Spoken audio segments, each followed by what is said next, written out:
Tuombe.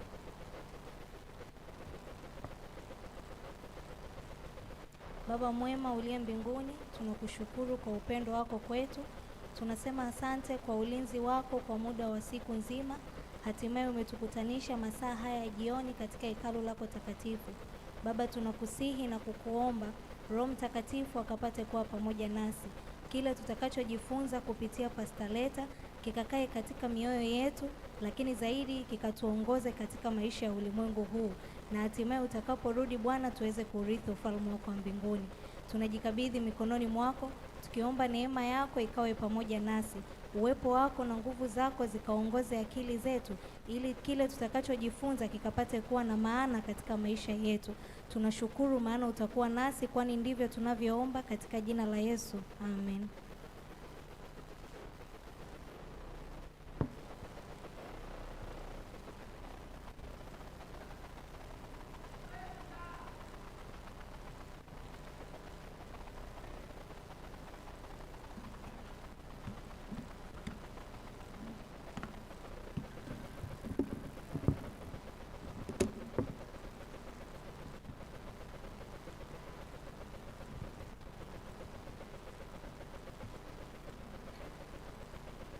Bwana Yesu asifiwe. Tunashukuru sana waimbaji kwa nyimbo zenu kadhaa ambazo zimetusogeza karibu zaidi. Na sasa tunakwenda kuanza kipindi chetu. Jana kwa wale ambao wanafuatilia, tulikuwa tunaangalia jinsi kusudi la Mungu kuhusu ndoa, kusudi la Mungu kuhusu ndoa, na tukaona kusudi la Mungu kuhusu ndoa ni kwamba nataka watu wawili, sababu ndoa inahusu watu wawili, sio zaidi ya hapo, na hao wawili ni mmoja wa kike na mwingine wa kiume. Mungu anateua pea moja moja yenye watu wawili kwa kadri anavyoona yeye mwenyewe na sababu zake, lakini moja ya sababu kubwa kabisa ni kwamba Mungu anajua ni nani atamkamilisha nani na kuweza kurudisha ile sura ya Mungu ambayo ilipotea kwa ajili ya dhambi katika ndoa. Kama tulivyoangalia jana, karibu kila mmoja na mapungufu, na kwa hiyo kila mmoja anamsaidia mwenzake na huyo mwenzake anamsaidia huyo mwenzake. Hiyo ndio kusudi la ndoa, na tuligundua kwamba ni vyema sana ikiwa huna sababu yoyote na umekidhi vigezo, basi uingie ndani ya ndoa kutimiza huo mpango wa Mungu. Lakini sasa tutakwenda kuangalia kitu kingine. Wakati tulipokuwa tunaanza, tuliangalia kwamba maisha ya familia ni kama safari. Inaanza kwa mtoto kuzaliwa, mtoto analelewa akiwa mdogo, alafu malezi yanabadilika kidogo anapokuwa hapo, na baadaye kwenye umri fulani hapo wa rika la kubalehe anaanza kusumbua kidogo, na baadaye anapata fahamu na anatafuta mwenzi wa maisha na anaanza maisha ya ndoa. Hiyo ndio safari ya ndoa mpaka hapo tulipofika. Lakini haishi tu hapo. Kwa sababu ya dhambi, ndoa ina ukomo, japo haikuwa mpango wa Mungu kwamba ndoa iwe na ukomo. Mungu alipowaumba Adamu na Eva alitaka wakae pamoja siku zote bila kutengana. Lakini sasa dhambi imeleta kifo. Ndio maana kwenye ahadi za ndoa kuna kuwepo na kile kinachosema mpaka mauti itakapotutenganisha. Kwa hiyo ndoa ni muunganiko wa kudumu kati ya mume na mke, muunganiko ambao unakoma pale mmojawapo anapofariki. Familia hupata pigo kubwa sana wakati mume au mke anapofariki. Hili ni pigo ambalo haliwezi kufananishwa na pigo jingine lolote.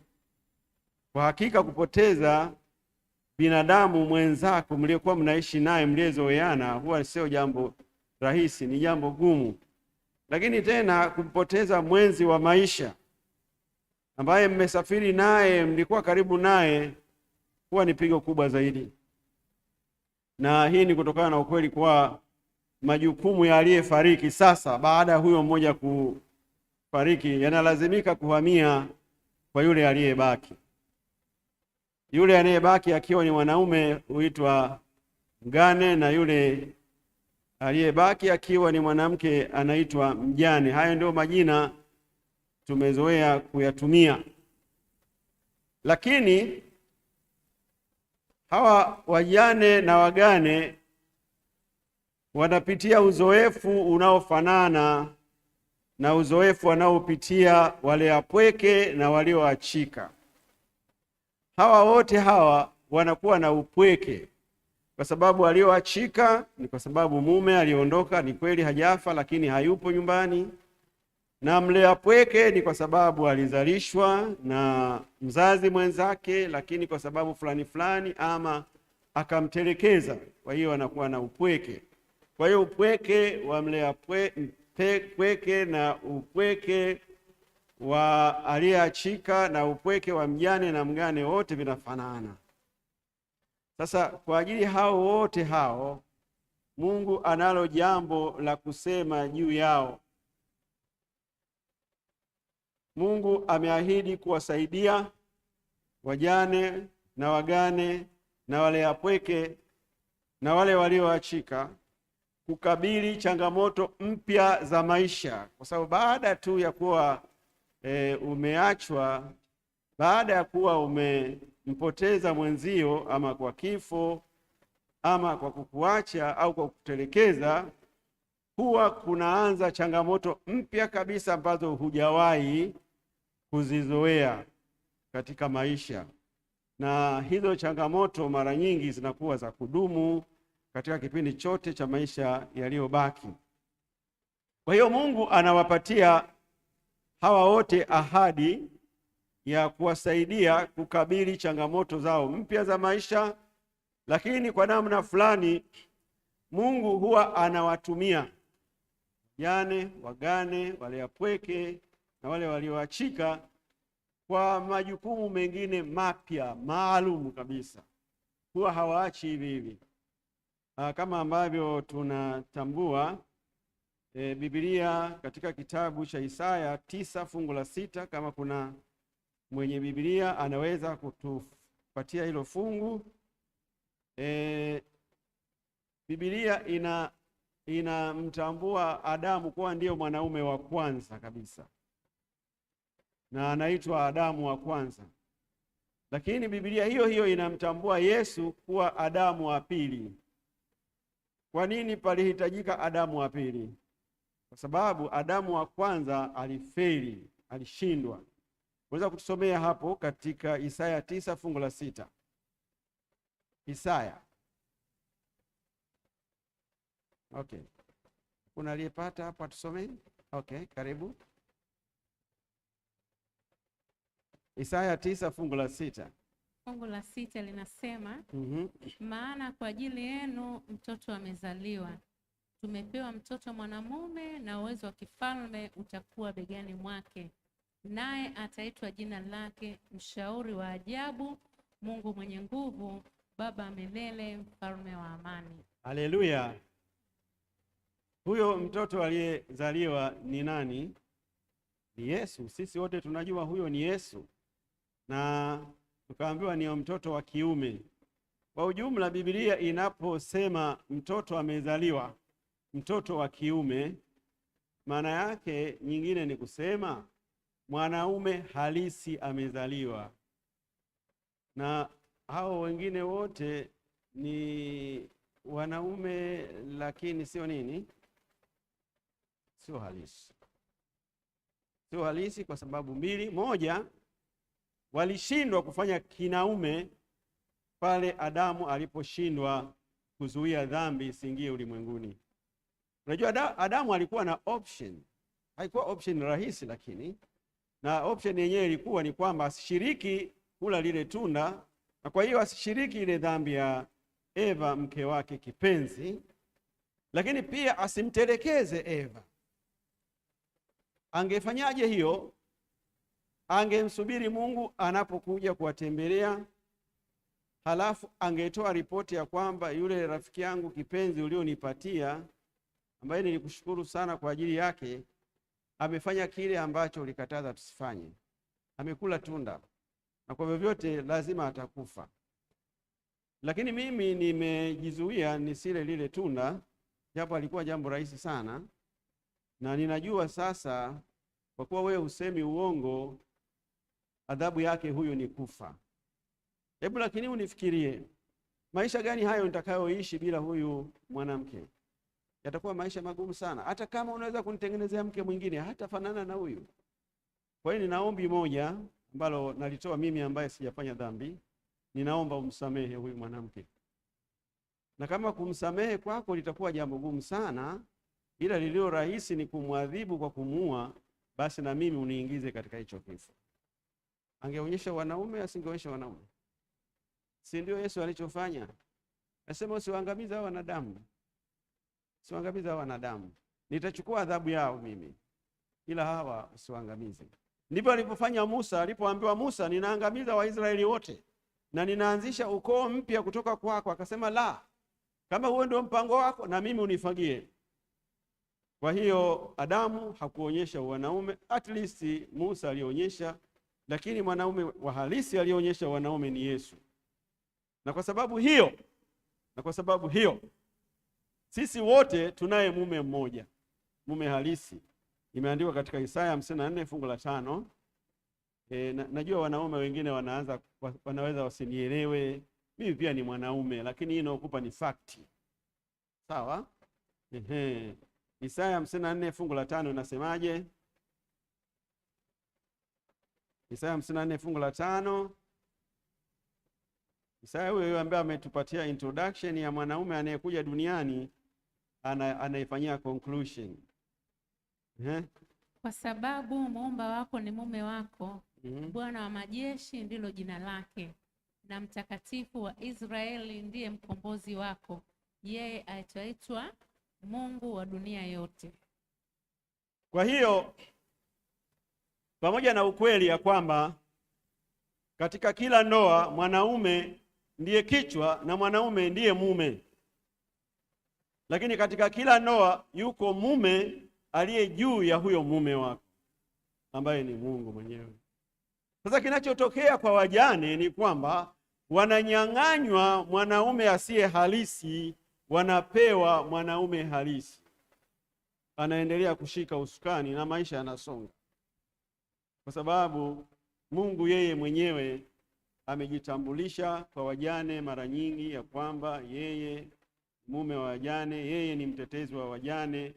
Na kwa hiyo pamoja na kuwa wajane wanapitia changamoto hizo nyingi, wanaye mtu pembeni yao ambaye ameahidi kuwa pamoja nao. Tunasoma katika kitabu cha Zaburi 68 fungu la 1 hadi la 6. Biblia inasema, Mungu huondoka, adui zake wakatawanyika, nao wamchukiao hukimbia uso wake. Kama moshi upeperushwavyo, ndivyo uwapeperushavyo wao. Kama nta iyeyukavyo mbele za moto, ndivyo waovu wapoteavyo usoni pa Mungu. Bali wenye haki hufurahi na kushangilia uso wa Mungu, naam, upiga kelele kwa furaha. Mwimbieni Mungu, lisifuni jina lake. Mtengenezeeni njia ya barabara, apitaye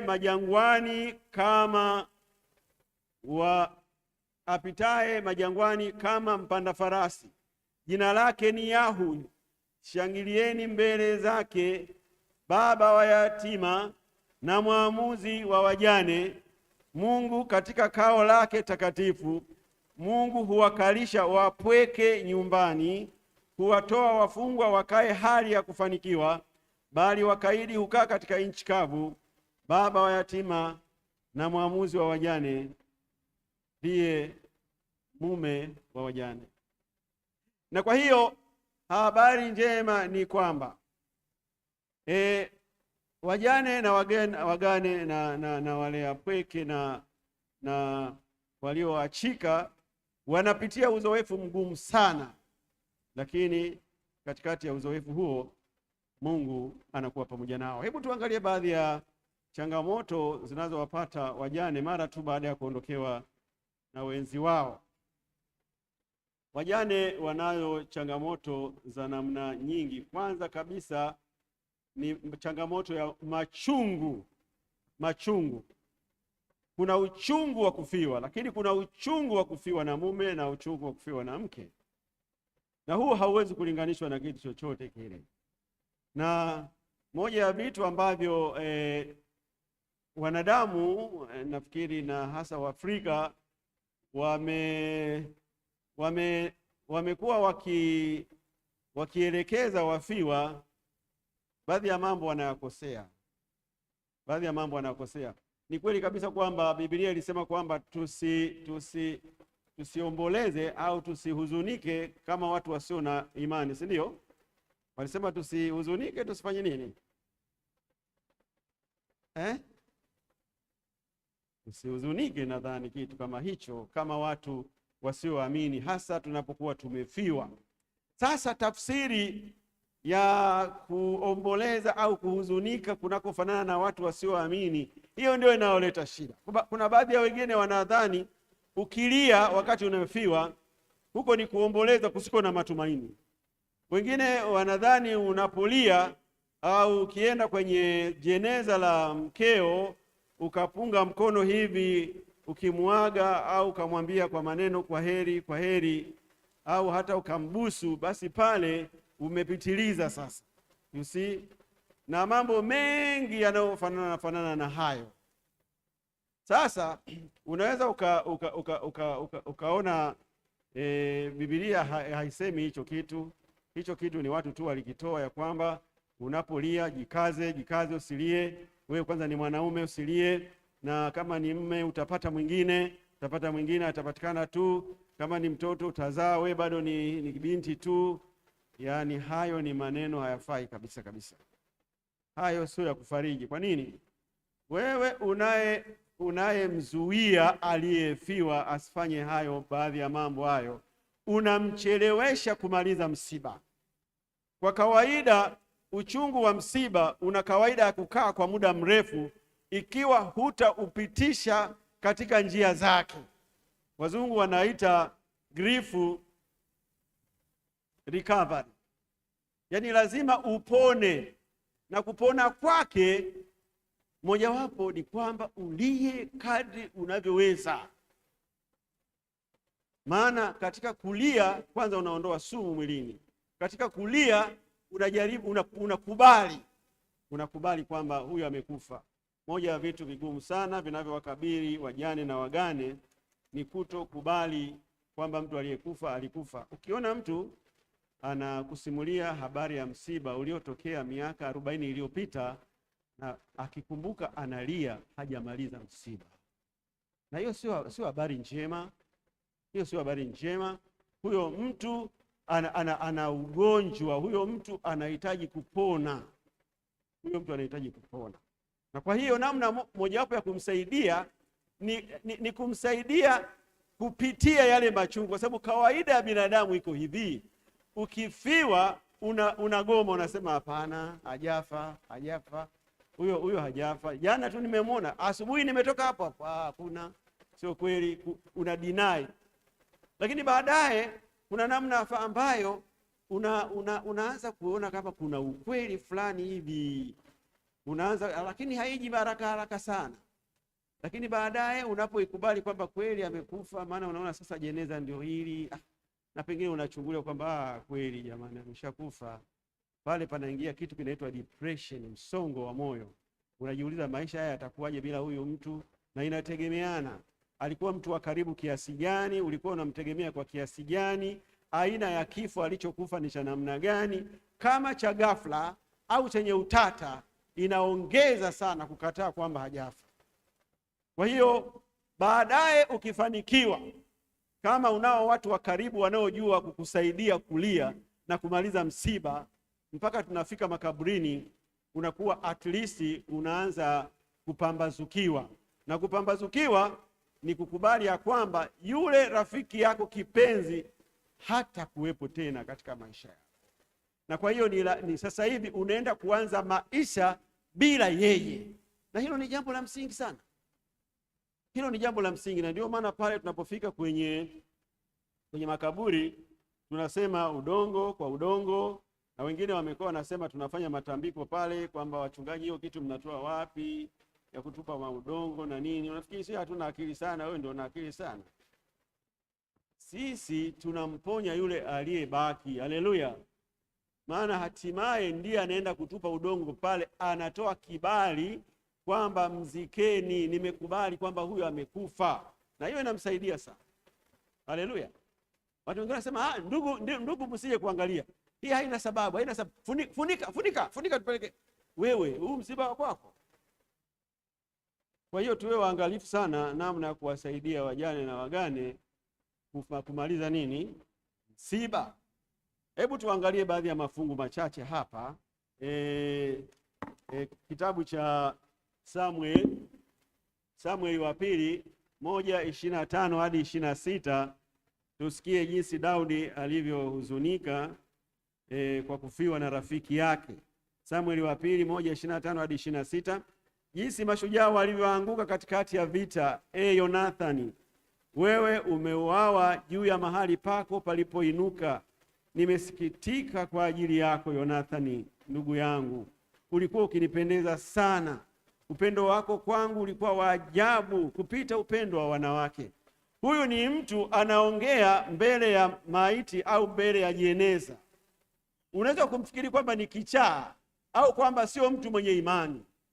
Maana inawezekanaje wewe uliye hai unaongea na wasio hai? Hujui kwamba wafu hawajui neno lolote na hawasikii? Sikia, usijionyeshe kwamba unajua sana theology. Huyu mtu hapo haongei na maiti, anaongea na nafsi yake. Haleluya! Vibaya ni kuanza kusema kamsalimie mama, kamsalimie baba, mwambie tumemisi sana. Hayo sasa ndio unatoka nje ya Biblia hapo. Msalimie, atakutana naye wapi? Tuwe waangalifu. Na Daudi tena katika kitabu cha, of course Daudi sio kwamba ndio watu wa kuwekewa mfano kwamba yeye hakukosea. Anaweza kuwa alikosea, lakini kwa wale wanaosoma psychology wanatambua kabisa kwamba Daudi hakukosea. Samueli wa pili 19 fungu la 4 anasema, mfalme akajifunika uso na mfalme akalia kwa sauti kuu, mwanangu Absalomu, Absalomu mwanangu, mwanangu. Daudi alikuwa anamtaja mwanaye Absalomu, anaita. Uchungu huo, usicheze na uchungu wewe. Lakini kwa kusema hivyo basi, hatua kwa hatua Daudi akafika mahali akakubali kwamba Absalomu mwanaye amekufa na maisha yakaendelea. Yesu mwenyewe alilia machozi. Yohana 11:33 hadi 35. Basi Yesu alipomwona analia na wale Wayahudi waliofuatana naye wanalia, aliugua rohoni, akafadhaika roho yake, akasema, mmemweka wapi? Huyo ilikuwa ni Lazaro. Wakamwambia, Bwana, njoo utazame. Yesu akalia machozi, lia kabisa kwa sauti. Ile kwa Kiingereza sema Jesus wept, ni ile kulia ya sauti kabisa. Kwa hiyo wanaume pia wanaweza kulia. Wanyakyusa wako vizuri katika hilo, japo makabila mengine mwanaume kulia huwa inaonekana kama sio, haiko strong. Kuna strong kwenye kufiwa wewe? Si bora uonekane wewe uko soft sana lakini umalize msiba. Haleluya. Kwa hiyo wajane, tunajua kile kitu mnakipitia, na kumbuka hivi, unaweza ukafika mahali ukakubali kabisa kwamba yule mwenzangu hayupo, na mkajikusanya mkaanza maisha. Unaanza kutafuta ile ya kusomesha watoto, ya kujenga, na kuna miradi iliyokuwa imesimama kipindi alichokuwa anaugua, ukaendelea kuisimamia na ukaanza ku catch up. Lakini siku moja inatokea jambo linalokurudisha kwenye msiba tena. Ama mtoto ameugua, ama umeishiwa hela, au imefika tarehe ya kukumbuka siku aliyokufa mmeo, au kitu tu fulani kina activate tena. Unaweza ukuta umerudi tena kwenye zero pale pale. Kwa hiyo ni kitu cha kuchunga, hakiishi mara moja. Mara nyingi kinajirudia. Na kwa mfano huu nitakao kupatia kitabu cha Luka sura 7, pana tukio hapa ambalo lilitokea lililomhusu mwanamke mjane na Yesu alifanya safari maalum kabisa kwenda kwa huyu mwanamke mjane ili kwenda kumpunguzia machungu aliyokuwa akiyapitia. Luka sura ya 7 fungu lile la 11, palikuwa na mwanamke mjane alikuwa amefiwa na mtoto wake wa kiume, na watu walikuwa wamejiandaa kwenda kuzika. Kuna mtu ameshafika pale? Nasema fungu la 11. Baadaye kidogo alikwenda mpaka mji mmoja uitwao Naini, na wanafunzi wake walifuatana naye pamoja na mkutano mkubwa. Na alipolikaribia lango la mji, hapo palikuwa na maiti anachukuliwa nje. Ni mwana wa pekee wa mamaye ambaye ni mjane, na watu wa mji wengi walikuwa pamoja naye. Endelea tena mpaka fungu la 16. Basi fungu la 13 anasema, Bwana alipomwona alimwonea huruma, akamwambia, usilie. Akakaribia, akaligusa jeneza, wale waliokuwa wakilichukua wakasimama. Akasema, kijana, nakwambia inuka. Yule maiti akainuka, akaketi, akaanza kusema, akampa mama yake. Hofu ikawashika wote, wakamtukuza Mungu akisema, nabii mkuu ametokea kwetu, na Mungu amewaangalia watu wake. Haleluya. Hebu fikiria, huyu mama amefiwa na mumewe, lakini habari njema ni kwamba amebaki na kijana wa kiume. Unaweza kuhisi jinsi ambavyo alipata faraja kwamba babake ameondoka, lakini mume wangu ndo huyu sasa kijana, lakini naye kaugua naye akafa. Yaani hii dunia wakati fulani haiko fair kabisa. Badala kwamba wakafe watoto wengine wa nyumba zingine ambazo hawajafiwa na baba, mtoto anakuja kufa kwenye nyumba ya mjane. Kwa hiyo mjane alikumbushiwa kabisa kifo cha mumewe.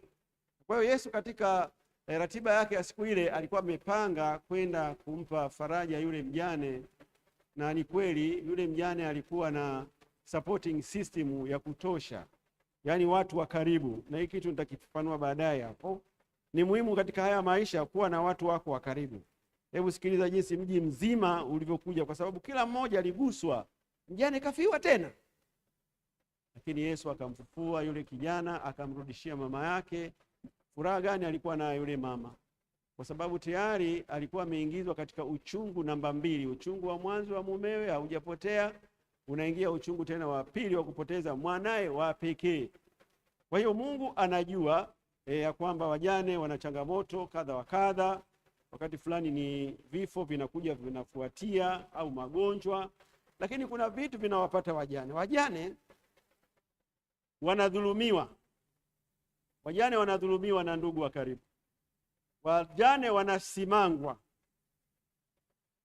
Wajane wanasingiziwa. Mume kama amefariki katika mazingira yasiyoeleweka, huyo mjane ana hatari sana ya kuambiwa alikuwa mchawi. Wajane hawasemwi tu na ndugu wa karibu, lakini hata majirani na hata waumini wenzao wanaweza wakawazushia kwamba huyo hapo alikufa, mume wake alikufa kwa ukimwi, kwa hiyo naye pia ana ukimwi huyo. Wajane wanaweza kusingiziwa kwamba huyo unafikiri analala hapo peke yake tu, haitawezekana wapi huyo. Huyo mchana mjane, usiku malaya huyo. Yaani kuna mambo mengi wanayoambiwa. Sasa kando ya hayo, amedhulumiwa mali, kadhulumiwa kile. Changamoto za wajane ni nyingi mno. Na sasa wanatakiwa wazikabili wakiwa peke yao. Ndio maana sasa jina lao tunalibadilisha, tunawaita majasiri. Haleluya. Kwa hiyo kuanzia sasa hivi nitakuwa natumia neno majasiri mpaka mwisho. Ni majasiri kwa sababu wanazikabili changamoto ambazo hakuna mwanamke mwenye mume wake amewahi kuzipitia. Hakuna. Wao wanazisikia tu kwa kusimuliwa kama hivi ninavyosimuliwa. Wao wanazipitia.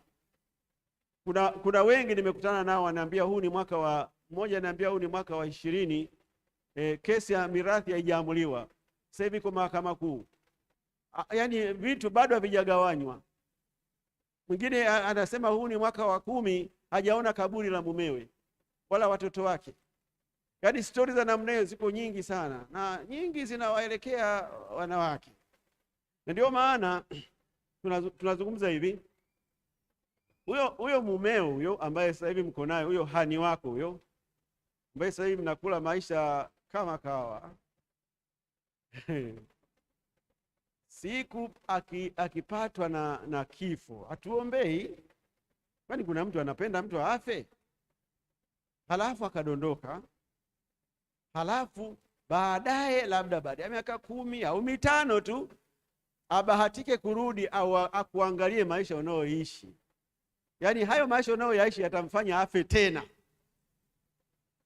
kabla hata hajakusalimia, anakufa tena. Nasema, na hasa atakapokumbuka kwamba huu wote ni ujinga wangu, ndugu zangu nilikuwa nawajua jinsi wanavyofuatilia hii mali, ilikuwaje nisiandike mirathi? Angalia sasa, wamenyang'anya gari, wamenyang'anya kila kitu, wamenyang'anya kila kitu, angekufa mara ya pili.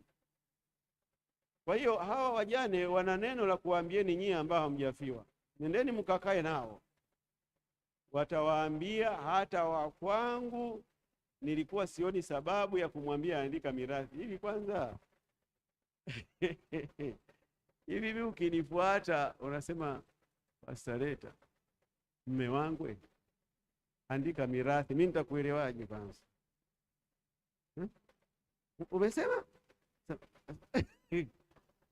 nasema mirathi umeshaandika. Kwa nini? Bwana, kuna kufa. Kwa hiyo wewe hesabu yako unajua mimi ndiye nitakayetangulia. Unajua swali gumu sana hilo. Lakini tuache kujitoa, huo ni ushamba. Tuandikeni. Na ni vizuri zaidi uandike hata kabla hujaulizwa na mkeo, usije ukamsingizia kwa ndugu zao kwamba mkao kaniuliza swali gumu leo. Kwa sababu sio tena kitu cha ajabu. Unajua ni kama kuchanja. Mwanzoni wanasema kuna kuchanja. Siku hizi watu wanaenda kimya kimya tu wanachanja tu. Hata kuandika mirathi ni hivyo hivyo. Wao wanasema siandiki, wazee wanaandika. Si wameona kwa jirani jinsi anavyoadhirika? Kwa sababu iko hivi. Unapokuwa mmeoana, zile mali mlizochuma pamoja, na hasa kama gari, na mwanasheria alituambia the other day, kama mmenunua gari andikeni majina yote mawili, la kwako na la mke wako. Kama mna nyumba andikisheni majina yote mawili. Kila kitu andikisha majina mawili. Siku ukifa, atakaye kufa yoyote, na hiyo wala haina haja ya kuhimizana kwamba andika mirathi. Siku akifa unaangalia mali ya nani? Ya wawili. Aliyebaki nani? Wewe. Basi chukua mali yako. Haina maswali. Sasa kama hilo huwezi kuwafanya na kuandika majina mawili, unaandika la kwako, vingine vya mke wako, vingine vya kwako, nenda kaandike mirathi ndugu yangu. Kwa sababu bila kuandika mirathi, kinachofanyika, anatakiwa achaguliwe mtu wa kusimamia mirathi, na mara nyingi anachaguliwa upande wa mume, na mama anajua kujipendelea sana. Sasa yule ndiye anapewa mamlaka yote ya kugawa ile mali. Of course kuna sheria inayosema mke anapewa ya kwake, mtoto wa kwanza, wa pili, wa tatu, na kama watoto ni wadogo sijui wanasomeshwa, wanamchagua mtu wa kusimamia mirathi. Sasa huyo wa kusimamia mirathi, huyo wa kusimamia hizo mali, huyo ndio hatari zaidi. Mgao unaweza kuonekana umekaa vizuri hapo, lakini utekelezaji wake sasa. Na wewe unawajua ndugu zako walivyo. Yaani mwenye nafuu ni wewe peke yako, na watu wote wanakuangalia wewe kama jicho hivi. Alafu unasema mimi siandiki mirathi. Wataamua mahakama. Sawa. Ni sawa. Lakini ili kuondoa utata kabisa, jikaze uandike mirathi. Kama uandiki saa hizi wakati uko mzima, utakapoanza kusikia vihoma, basi tafuta karatasi hapo. Ukisikia vihoma tu, mbona hivi vihoma sivielewi? Nileteni karatasi. Na unajua hiyo inaandikwa na mwanasheria, na ikishaandikwa unachagua ikakae wapi, benki kuu au ikakae, yani kuna mahali pengi tu, au ikakae na huyo wakili. Lakini kwenye mirathi mkeo anakuwa shahidi, na wewe, lakini watoto wanatakiwa wasijue hata mgao wao, yaani ni siri. Na mali ikiongezeka, mnaenda mnabadilisha, mnasema mali fulani imeongezeka. Siku na hiyo msiba ukitokea, anakuja yule mwanasheria anasema, jamani, mimi ndio mwanasheria wa marehemu. Wewe hatukujua. Sema amejui, mtanijua tu. Anaonyesha vibali vyake vyote, anasema mali za marehemu alinikabidhi na mgao wake uko hivi hivi hivi hivi. Hakuna mtu atakayepindisha. Kwa hiyo tumesababisha wajana wamepata. Hebu tuangalie kisa katika kitabu cha Wafalme wa Kwanza, uone kinachotokea ikiwa hujaweka mambo yako vizuri alafu ukawahi kufa. Unajua kama ingekuwa inawezekana wakati wa kufa mtu anataka kuwahi, anamwambia baba rudi kidogo kwanza, weka vizuri mambo yako.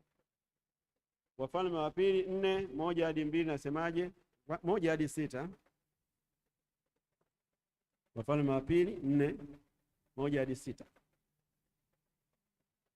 Kwanza anasema basi mwanamke mmoja miongoni mwa wake za wana wa manabii alimlilia Elisha, akasema, mtumishi wako mume wangu amekufa, nao unajua ya kuwa mtumishi wako alikuwa mcha Bwana, na aliyemwiwa amekuja ili ajitwalie wana wangu wawili kuwa watumwa.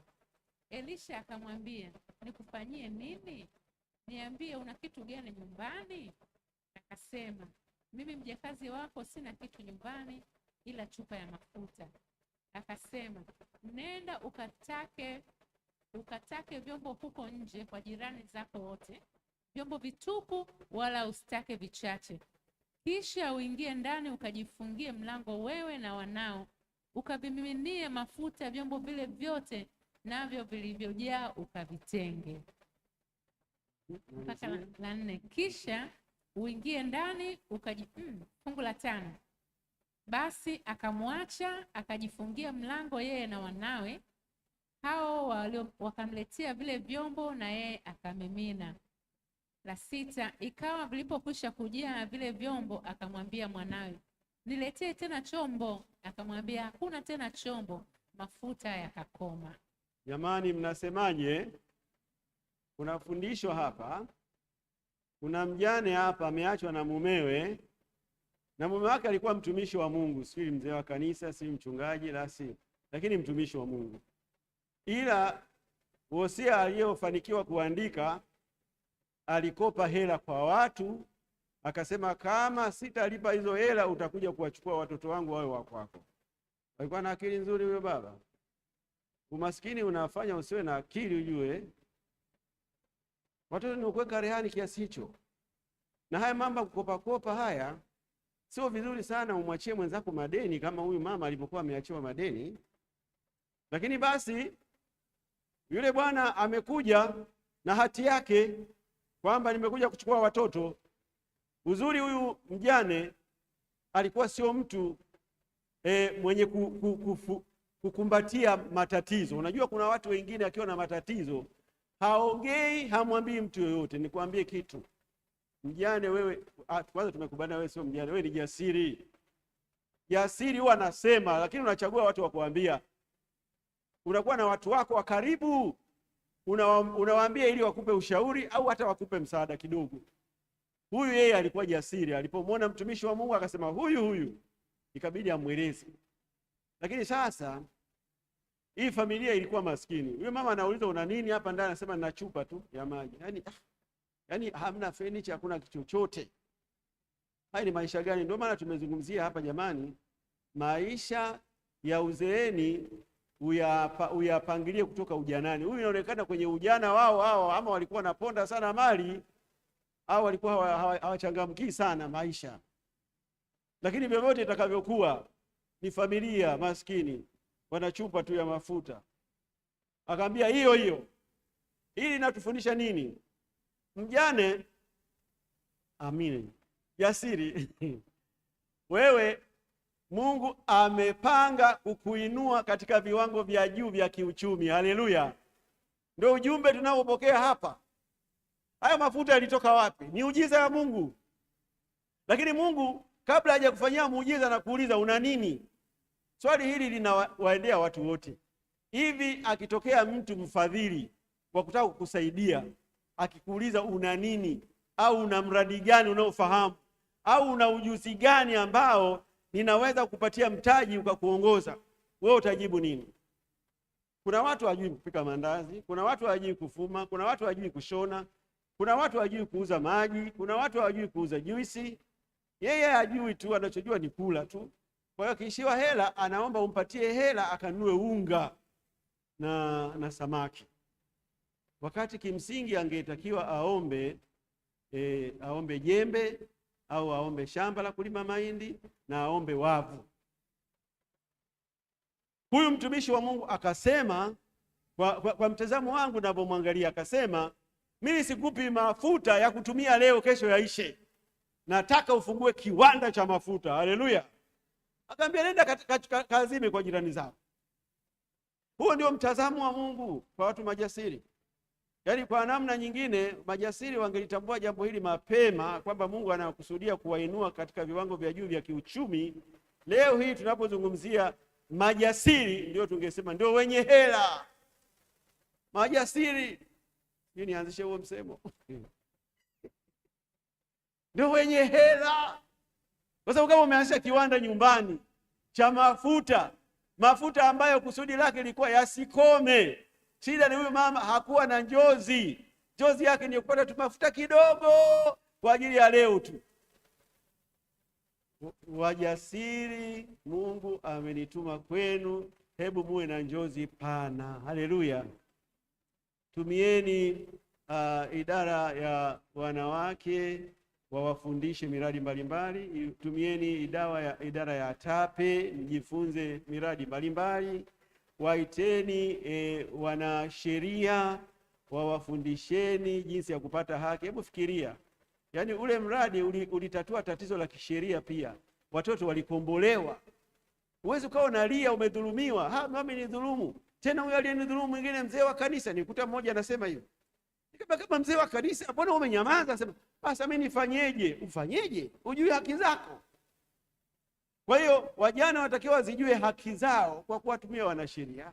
Wajane wanatakiwa wajue aina mbalimbali ya miradi ya kujiendeleza kwa kuwatumia wataalamu wa mambo ya uchumi na wajasiriamali. Wewe mama, si unashughulika nayo mama? Yuko hapa. Mimi namuona katika vyombo vya habari, ni mtu wa kimataifa huyu.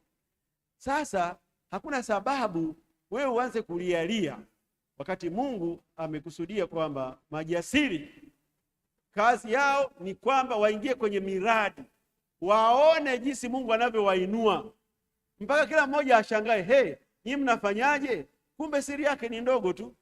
Hawa walikuwa na waume zao. Mungu hameruhusu wale waume zao walale mahali pao, ameshika mwenyewe mume wa wajane. Haleluya! Na ni mume wa wanadamu wote pia, ndiye anayeongoza nyumba zao hizo. Kwa hiyo ninyi nafasi yenu sio ya kulia tena, ninyi nafasi yenu ya kusherehekea na kuitumia hiyo fursa vizuri. Haleluya! Mwisho jiulize maswali. Wakati Elia nabii wa Mungu alipoishiwa chakula na maji, ilikuwaje Mungu anamtuma aende kwa mjane? Kwanza kuna fungu hili hapa, hebu ulishike vizuri. Yeremia 49 fungu la 11 inasema, waache watoto wako wasio na baba, mimi nitawahifadhi hai. Haleluya! Na wajane wako na wanitumaini mimi. Mungu anasema wajane mtumainini Mungu.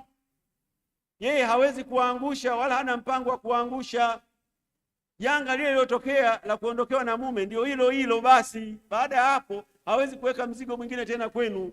Nyinyi ni kusubiria tu mafanikio. Katika Wafalme wa kwanza 17 fungu la 9 inasema, Biblia inauliza swali. Mungu anasema, ondoka uende Sarepta ulio mji wa Sidoni, ukae huko. Tazama, nimemwagiza mwanamke mjane wa huko akulishe. Yaani of all people, kweli Mungu anamtuma nabii wake ende kwa mjane akalishwe na mjane mwenyewe. Sasa sababu wajane wana kategori mbalimbali. Kuna wajane unawaita tu wajane, lakini wana utajiri mkubwa tu wa kutosha. Lakini kuna wajane wengine wakati ambao utajiri ndio upo, alafu kuna mjane mwingine ambaye yani yule maisha ya kuungaunga. Sijajua huyu mjane tunamweka kwenye kategori ipi, lakini ukweli kwamba alikuwa amebakiwa na chakula cha siku moja inaonyesha alikuwa mjane mchovu sana.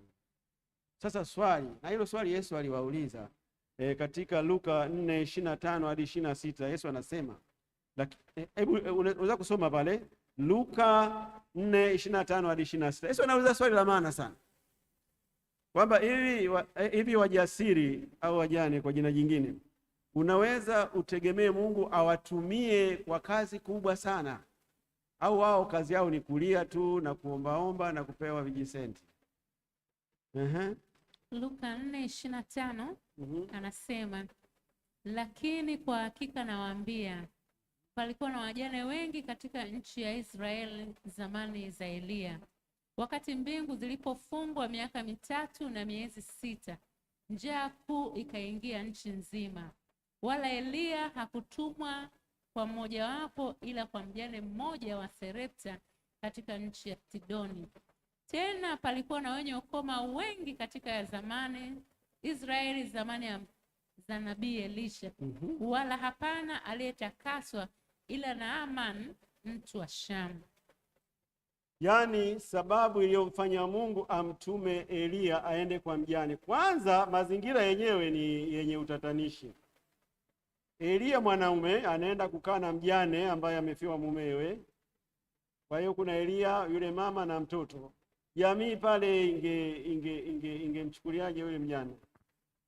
Kwamba huyu mgeni ulionaye hapa, tunamwona mgeni hapa ni kaka yako, asema aka au ni shemeji, asema wala sijui kwao mimi. Kweli hilo jambo linakuwaje? Si linakaa katika hali ya maswali sana.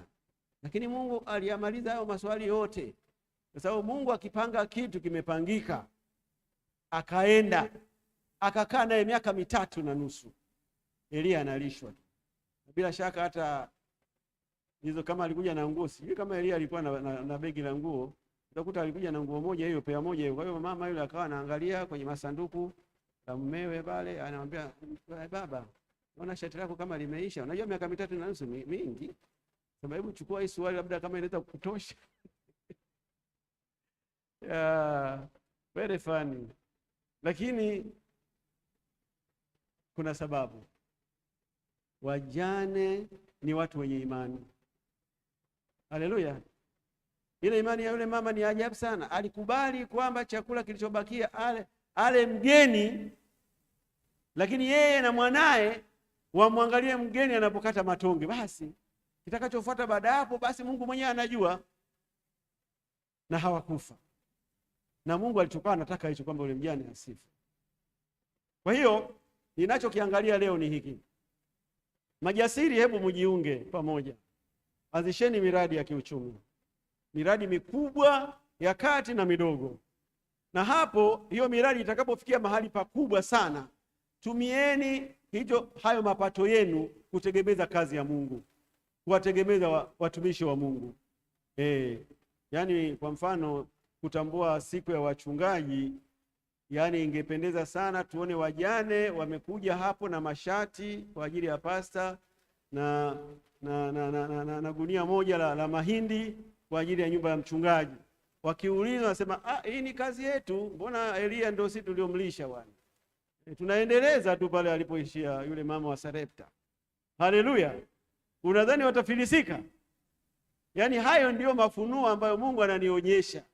Ninyi sio tena watu wa kulia. Mjaribuni Mungu kama yule mwanamke wa Sarepta alivyomjaribu.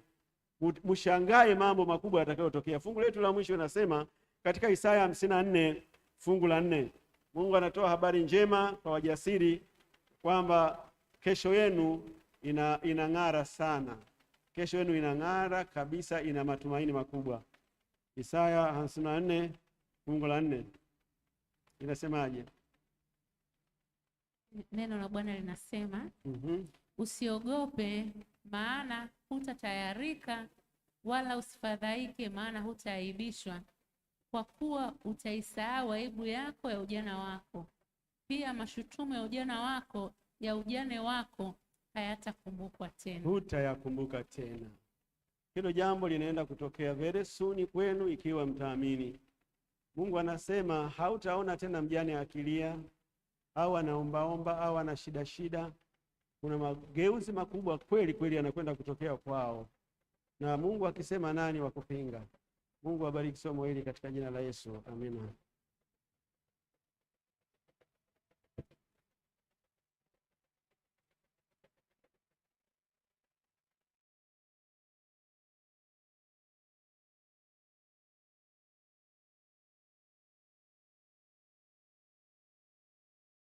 Jasiri kuchagua mtu wa kumwambia ni moja tu ya msemo ambao mimi naondoka nao kwa siku ya leo. Je, wewe una msemo gani? Basi hakikisha kama una msemo wote atuandikie katika YouTube account yetu hapo ya Mwenge SDA Church, na sisi tutakwenda kupitia na kuweza kusambaza katika akaunti zetu zingine za hapa kanisani. Kwa wakati huu basi naweza kukaribisha maswali kwa wale ambao wapo eneo la mkutano, lakini kwa yule ambao wanatufuatilia kupitia YouTube pia unaweza kuandika hapo, basi tutakujibu moja kwa moja. Nikaribishe kwa wale ambao tuko eneo la mkutano, kama kuna mtu ana swali.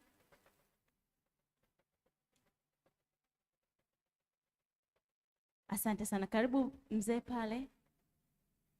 Naomba uje hapa mbele tafadhali.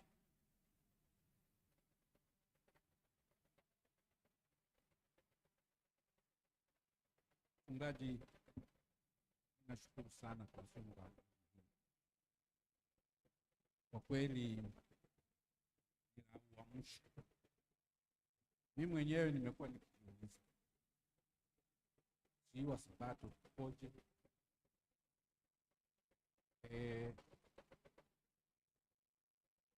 Elewa vibaya huko nyuma. Kuna baadhi ya mambo ya msingi hatuyachukulii maanani, wala hata tunapoyazungumza hatuyaoni kama yana maana. Mojawapo ni hili la wajane.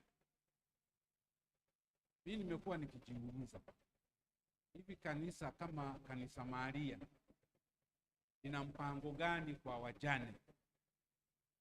Jamii ambao sio waumini wamejiwekea utaratibu wa vikoba, wamejiwekea utaratibu wa sakosi, wanachangishana hera.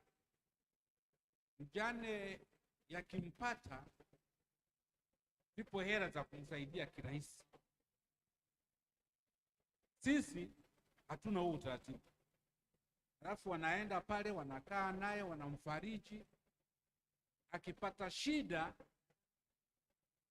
wanaenda tena wanamsaidia.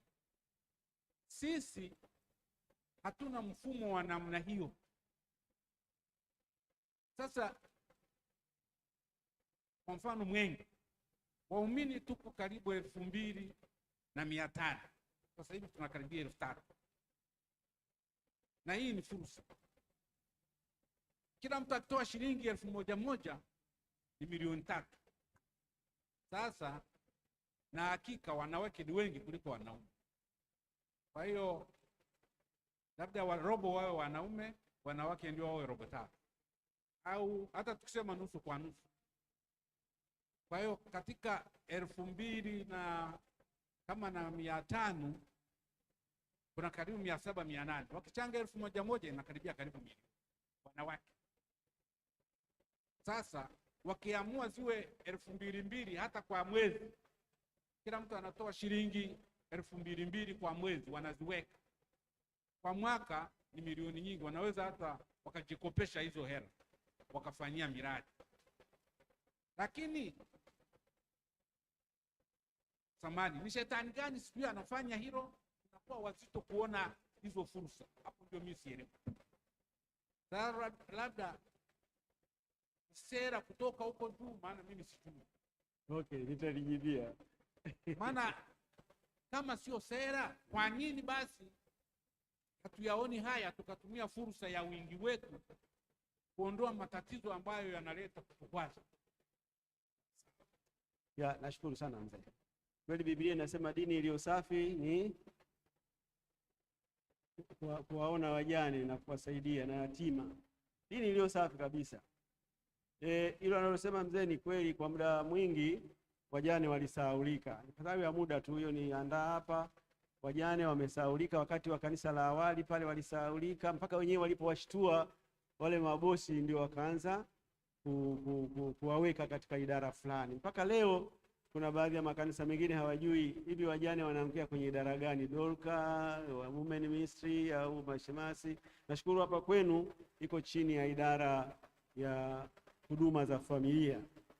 Nadhani mkuu wa huduma za familia amefanya jambo la maana, kwa sababu katika mwaka huu tulienda nao mahali fulani kwa siku moja, tukakaa nao kule na walijisikia vizuri sana. Kwa yeye at least mwenyewe amewatambua. Lakini kanisa nalo katika siku za hivi karibuni kwenye vipindi vile vya mgawanyiko kwenye makambi, wajane wamekuwa wakipewa wakufunzi wa kuwafundisha, japo sio makambi yote. Huko vijijini huko wanachanganywa tu na watu wenye ndoa, ni kwamba bado hawajatambua uwepo wao. Lakini sasa tuje kwenye swala la kiuchumi, kwa sababu yule mtumishi wa Mungu aliyekuja kwa yule mjane ambaye kidogo hawauze watoto, yule mama alikuwa anahitaji msaada wa kipesa kwa kweli, sio maombi peke yake. Unaona? Sasa wazo la mzee ni la kulifanyia kazi. Nadhani mkuu wa idara umelisikia, ni kulichukua na kwenda kuliboresha tu, ya kwamba mpaka lini tutakuwa tunawaangalia hawa wajane, kwa sababu wengine wako katika hatua za mwanzo kabisa na waliachwa hivi hivi na waume zao. Kwa hiyo kujijenga mpaka kufikia hapo mahali naposema kwamba atakuwa katika hali bora ya kiuchumi, kuna safari. Na hiyo safari ili wafike kule ni kuwaletea wanasheria wawafungue macho.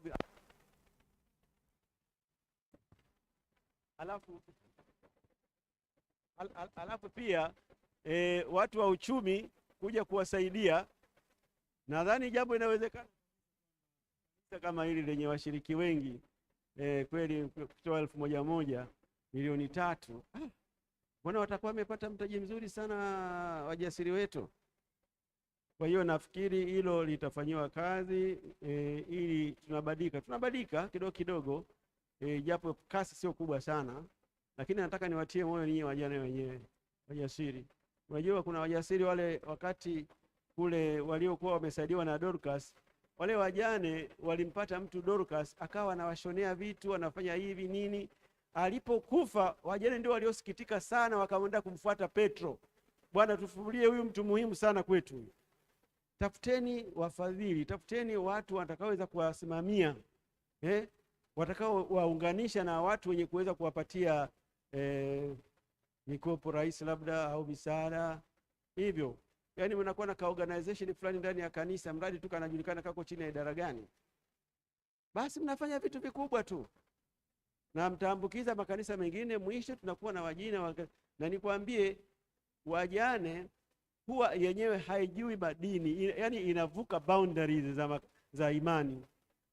Ukiita hapa wajane wa Dar es Salaam, kwani wanakuja kwa sababu ya dini zao? Si mzee Makonda alijaribu kuwaita wakati fulani, sio kwani wajane wale si watu gani walikuja? Kwa hiyo hivi tulivyoanza hivi ndio msukumo wenyewe umeanza hivi, utaendelezwa mpaka tufike mahali ambapo patakuwa pazuri. Unataka kuongeza neno mama? Mama nini? Wewe unaangalia nyuma. Unataka kuongea kitu gani? Na wewe ni mjane mtarajiwa, si unafahamu? Au hilo ulitaki? Sawa, mchungaji, nimefurahi sana alichoongea huyo baba hapo, kwa sababu kiukweli kabisa wanawake wamesahaulika. Kundi la wanawake, kundi la walemavu katika kanisa wamesahaulika, na hawa watu ni muhimu. Lakini hiyo njia aliyoisema yeye, nilikuwa naomba itumike katika makundi mengine nje ya kanisa. Mtu akifiwa anapewa 500,000, amefiwa tu, lakini pia anaonyeshwa namna gani atafanya mradi. Sasa hapa kanisani tunawaona tu, hatujui shida yao, hatujui, tunawaona wapo. Ukweli sisi tupo tukiomba kutoa msaada wa kiujasiriamali, tutatoa, na huwa tunatoa, wengine tuko nao huko kwenye vikoba, mchungaji. Kwa hiyo mimi nilikuwa naomba pia kanisa litumie tu pia watu ambao wapo. Asante kwa kunitambua. Nashukuru mwenyekiti, nafikiri swali yameisha labda, au kama kuna yapo. Ubarikiwe sana mchungaji kwa somo zuri la majasiri, na jioni leo ilikuwa ni jioni ya majasiri na umetufunulia mambo mengi sana. Kila mtu kwa mwenzi ni jasiri mtarajiwa, kwa hiyo tujiandae kwa wakati unaofaa na usiofaa. Katika hilo pia nawakumbusha wanandoa, unao muda huu wa kuweza kufurahia pamoja wewe na mwenzi wako. Kama hautafurahi ama kumfanya mwenzako afurahie uhai na uwepo wako maishani mwake, basi itakuwa bure. Kwa maana hiyo ni kwamba siku ya Jumapili tarehe 17 tutakuwepo na picnic. Mchungaji, karibu uje na bebi wako pia. Kila mtu aje na mwenzi wake aweze kufurahia maeneo ya bichi. Watajifunza vitu vingi kule, watajidili uzoefu mbalimbali. Kwa hiyo tunakaribishwa, kiingilio ni 20,000 tu. Wewe na mwenzi wako mnaingia kwa 20,000. Karibuni sana. Wakati huu sasa, mchungaji, tunajielekeza katika maombi, na nimkaribishe mzee Ngereja. Atakuja kutuletea ombi la kutubariki na kutuweka wakfu jioni ya leo. Baada ya hapo, kwaya ya kanisa Mwenge watapanda wimbo mmoja, na itakuwa ndio hitimisho letu mpaka siku ya kesho. Mungu akubariki sana kwa kutufuatilia.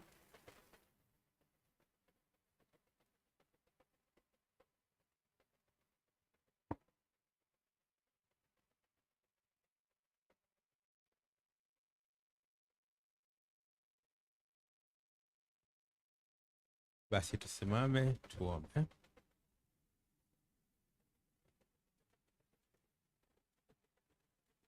Baba yetu uliye mkuu, tunalitukuza na kuliinua jina lako kwa sababu wewe unastahili. Tunakushukuru kwa kuyahifadhi maisha yetu siku hii ya leo, na ukatuwezesha kufika hapa kwa ajili ya kuendelea kujifunza masomo haya muhimu ya kaya na familia, masomo yanayogusa nyanja mbalimbali katika maisha yetu. Tunakushukuru pia kwa somo hili la leo la majasiri, la wajane, ambalo kwa kweli limetufunua na kutupatia mwanga mpana sana ya namna ya kuwasaidia, ya namna wanavyoweza kujimudu pale wanapopotelewa na wenzi wao. Bwana, tunawaweka mikononi mwako. Wewe uweze kuwashikilia wajane wote na hata watakaotokea, japo hatupendi itokee. Lakini Bwana, maadamu tungali tunaishi hapa duniani, tutaendelea kuwaona wajane wakiendelea kuwepo. Wapatie ustahimilivu wa kuvumilia machungu yanayowapata katika maisha yao. Lakini Bwana, wafanye waendelee kukutegemea wewe kama mtegemezi wao mkuu. Jioni hii tunapoondoka kurejea nyumbani, Bwana, tufikishe salama, na kesho tena uturudishe mahali hapa, tuendelee kujifunza na kupata uzoefu mkubwa zaidi wa namna ya kuishi katika maisha yetu na wenzi wetu. Vijana walioko hapa ambao hawajapata wenzi, hebu Bwana waonyeshe njozi, wapatie macho ya kuona vizuri vile vinavyowapendeza, ili Bwana siku moja nao waweze